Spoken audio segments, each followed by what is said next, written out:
Hello, I'm Joseph Quigley, and I just got top 16 at the North American Continental Championship with Blurple. It was a crazy run. I managed to make it through the last chance qualifier. I went to perfect 10-0 in games and that, and battled it through a really tough gauntlet to make it in the end. I want to give you a look at my list and show you how I did it. So we've got on the one drops 4 followers, 3 Diablo, 3 Broom. This is basically the standard package of 10 one drops that Blurple runs these days. You could cut a Broom for a Diablo if you want, if you're dealing with more control, but Broom is good to contest against the faster decks, I think. And Broom has the upside of being instantly poppable. I like the ratio decently enough. Followers is always 4 because it's the best one. It contests Flynn, it contests Goons, it gets really solid. We have the usual ramp package of 4 Tipo, 4 Sail. It's a very weird deck fundamentally, and this is basically the core of how the deck functions. It just lets you be a better purple deck than any other purple deck.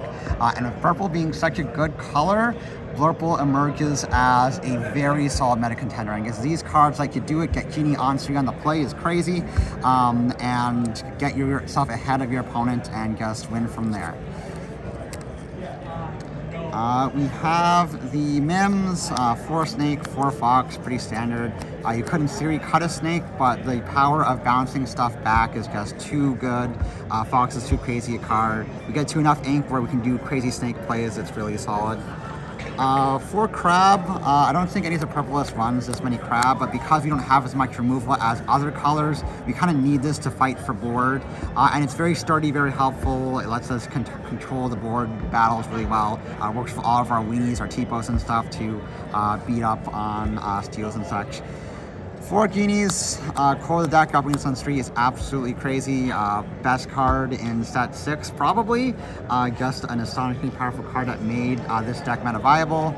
3 Rabbits, I have seen 2, I think, in the past. 3 felt like a good number. You needed to kind of deal with the red decks and make sure you don't gas out, which can happen sometimes. 4 is probably too much just because of Genies are also in that slot. You don't want to run too many 4 drops. And because we also run 4 Goats, of course, this is how we beat the red decks. Just keep pressuring with these cards and make sure that your opponent,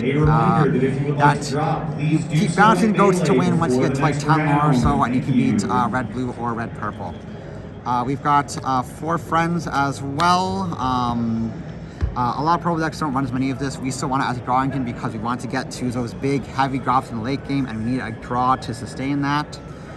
We've got 4 Elsa, possibly the best card in the deck. Again, we don't have a lot of removal, so this is how we do it. Just play our good mid-game purple cards and then tap stuff down to make sure that they can die even though we don't have brawls or songs or life. Alright, so the spice for the weekend. 3 Manners. This card came in very clutch against the red decks. That's why I put it in. I expected a very heavy red field. I found against red-blue, I could struggle where to just have all the answers in the world, and I can't deal with it. Manners ensures you have a varied amount of threats that they can't just deal with both your mana and your board. They have to pick one or the other, and then you're getting lore inching forward until you can actually win. They can absolutely clutch games if you've got the right moment. Red purple gets full to this card oftentimes that you B-prop, you drop them, and they can't deal with it. It gets really solid. I did only play 2 in the LCQ because I thought it'd be more wide range field. I think I probably should have stuck with 2, but 3 is also reasonable, of course. It's like, 1 card difference, but very solid card. I was very happy with this. I think it's a good way forward. 2 Ducks. Ducks are really strong, especially on the play to ramp immediately to Hades. Turns 5 and 6 especially can be awkward. Duck makes them not awkward. You can ramp immediately to play Hades on the next turn, which is so good, especially into red-blue. They drop a Maui around this time. You drop a Hades and they cry. And it gets a really good body to contest the board very well and provides great lore pressure. One Bell, which was tuning LCQ. It didn't do crazy this weekend for me, I'll admit, but it's done very well for me in the past, just dealing with steel decks especially. Very sturdy body, a card I really do like. 3 Hades, a lot of us have been on 2 or 1 Let It Go. I felt with the Ducks, I wanted to have more Hades. The Sword Hades came really clutch against Red Blue for me all weekend. Just a fantastic card all in all. And then 2 Elsas. I know some decks run 3. I think that's okay, but I felt 2 was generally enough.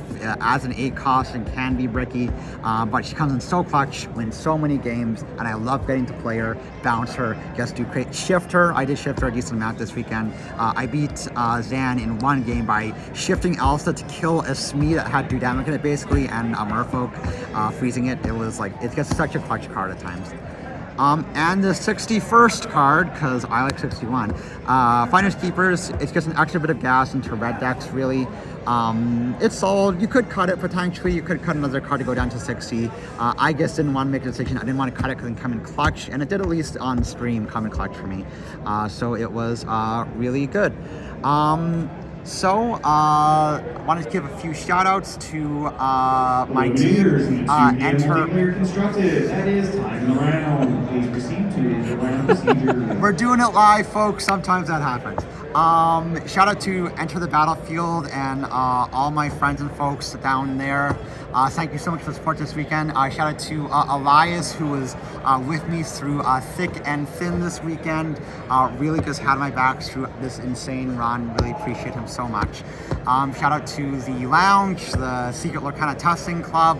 All the folks there really helped me bring practice and just get better as a player. Shout out to JDRR for coaching and for helping me work out this deck and making this run possible. Just a great player. Shout out to Fumbles as well. We went on a journey together with Blurple and it was amazing. And shout out to this amazing community. It's been such a rush. I'm so happy and I look forward to more Lorcana to come.